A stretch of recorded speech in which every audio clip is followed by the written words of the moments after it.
Hey, what's going on, everybody? I normally don't really, I normally don't do this, but I figured I'd start putting out, more videos come 2016.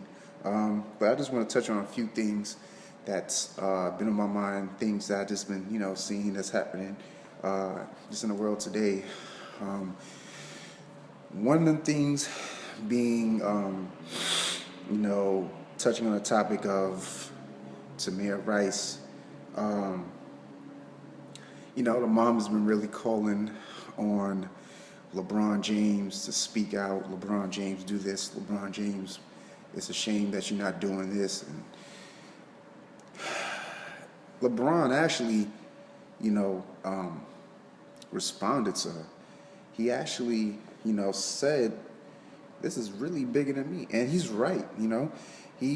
I believe he is 100% right. Because this thing called racism is bigger than any one person, actually. And if we're going to, actually accomplish, making positive strides forward, you know, a certain demographic of people has to come to grips that it's still relevant. Racism, it's just more concealed. I would say, yeah, I'd definitely say it's more concealed, but it's still here. You can't say, oh, racism, it's not here no more. It's just, oh my God, racism, racist. It happened so long. Let it go. Yeah, okay. Black Lives Matter. Uh, People want to scream, oh, all lives matter. We already know all lives matter. So it's just like, of course. The reason why we're saying Black Lives Matter is because clearly it really doesn't. The fact that we would have to say that shows that it just obviously doesn't really matter. Black lives doesn't matter. To look at Samir, uh, you know, 12 years old, shot down in an open carry state. You in a state where you are allowed to carry a gun, but you shoot a 12-year-old boy who has the toy gun. Oh, we didn't have all the information. We didn't know what to expect, but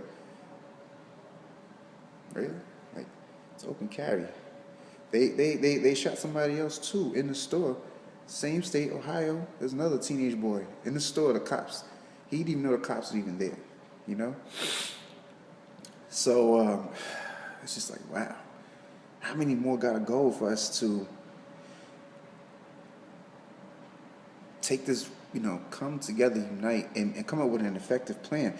We're doing a lot of protesting. We're doing a lot of, some are doing the positive part of it. Some are just not being positive and doing, as far as creating an effective solution. So it's like, what is that solution? It's definitely not fighting. It's definitely not protesting or just protesting by itself. It comes from the power of our economics. It's our economic power that we as blacks actually have. And we just don't realize it because the minute we get money, it's falling right through our hands. It's like water. We get it and we give it right back to others who don't even invest the same, if at all, in our community. You know what I mean? And so we just have to figure out a way to become more economically savvy, a way to, show our strength. That's our strength right now. Can't fight. They ain't gonna let us get guns. They're not gonna let us, when we protest, they send 1,000 cops, militarized police. So obviously they're ready to really get it rocking if we even try to take it to that level. But hey, white privilege says, hey, go get your ARs, go get your AKs, walk around, flaunt it, do whatever you want. You're not going to get touched. Of course, nobody black could do the same thing that they're doing. Of course, nobody Muslim. Look at what's happening in Oregon, taking over federal property, and the cops are just they're so negotiable now. So much negotiating. It's just so patient with. Yeah, right. If they were Muslim, would they be able to do that?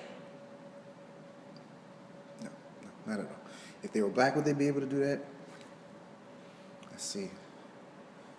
How about no? And that's what I'm saying. It's just like we living in a society where there's double standards. So yes, we have to raise awareness because it obviously, as you can see, other people's not going to do it for us, you know? So, I mean, it's just so much happening nowadays, man. We're living in some crazy times, man. Stay prayed up. If you don't know God, you need to get to know Him, because you're going to have something to cling on to when things really, really get turned up. And this is just the beginning, you know? So, yeah, I want also to say another point in regards to the Tamir case. The mom, you calling on, like I said, athletes, and athletes could do but so much. Why not call on the people who could actually make a difference, like the politicians? And even then, they really can't. They can only do but so much. Everybody is pretty much controlled. So it's just, at the end of the day, you're pretty much just, you know, you're looking for a solution in the wrong place right about now.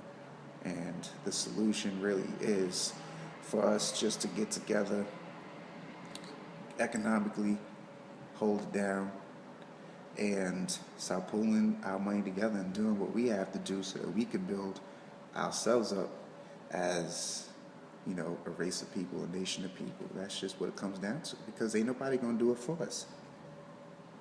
All right? Well,